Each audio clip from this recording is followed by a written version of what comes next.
Hello everyone and welcome back to my channel. Today I'm making a spread for all of my reading stats for 2020. I've been avoiding this spread a little bit because I'm a little disappointed because I didn't reach my goal for my reading goal for 2020, but that's okay. It's not a race, it's not a competition, it's just reading books. So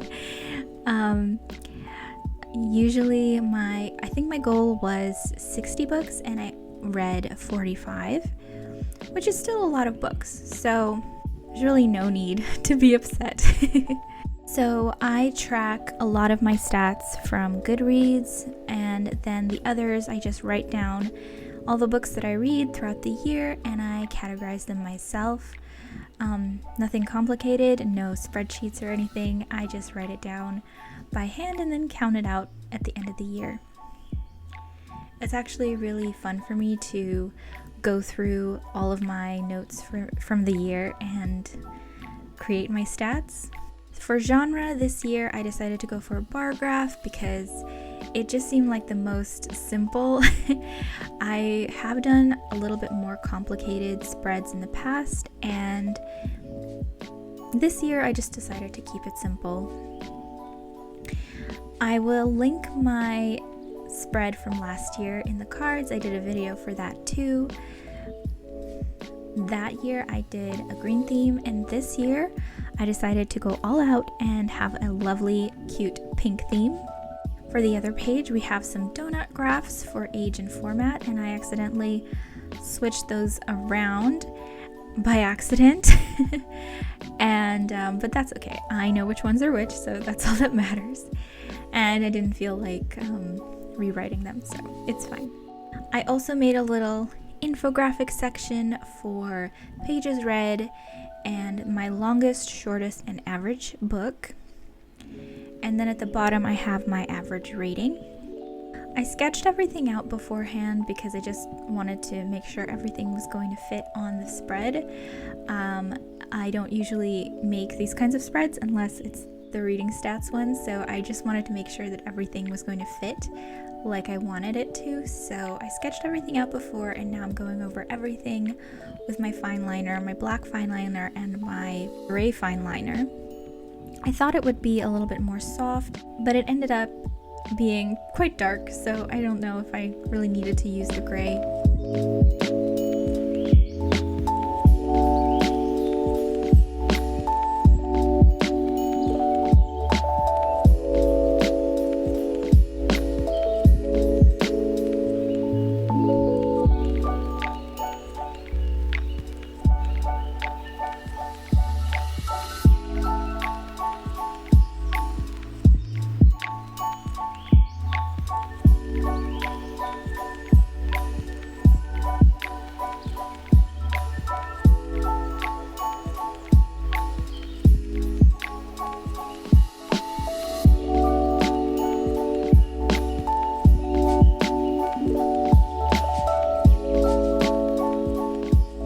Genres, my least read genre is sci-fi. I only read one sci-fi book throughout the year, and then my most read is romance, which makes total sense. It's pretty much my favorite genre, and I think I was getting a little bit into a slump at the end of the year and I didn't really like a lot of the things that I was reading, so I kind of doubled down and read a bunch of romance novels back to back because that's my favorite genre and that's what I enjoy. I really like to read diversely and read a bunch of different genres and read a bunch of different kinds of books. I don't like to read the same book over and over again, if you know what I mean. Sometimes it gets a little boring just to read in one genre for a long time, but sometimes when you're feeling anxious or like you need a bit of a pick-me-up, it's nice to just go back and into the welcoming, warm embrace of your favorite genre. For age and format, my least read was graphic novels, which is so sad because I love graphic novels. And the ones that I did read, I think I just read them on digitally through Scribd. and which is also a little sad because I didn't buy any new graphic novels. And then my most read format is audiobooks, which is so surprising how much more of a majority audiobooks have. I love audiobooks, obviously, but I didn't realize that I read most of my books in audio form. A lot of times also this year, what I did was I would start a book physically or in ebook form, and then finish it in audio. For age group, I only read adult and young adult, and I read a little bit more adult than young adult.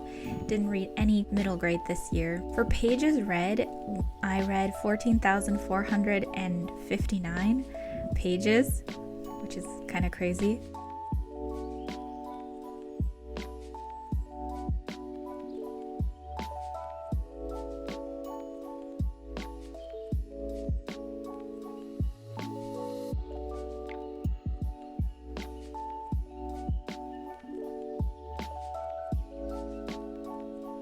And my shortest book that I read was 63 pages. It was a little book of poetry, and my average was 321 pages.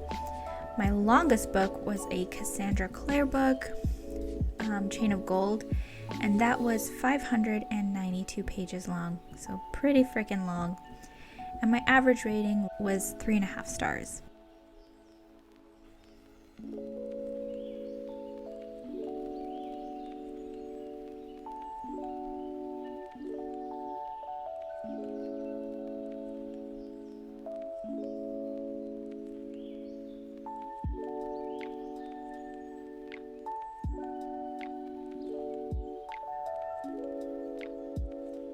And then right at the end, I decided to add a little doodle in that blank space because I thought it looked like super empty, just to finish off the spread.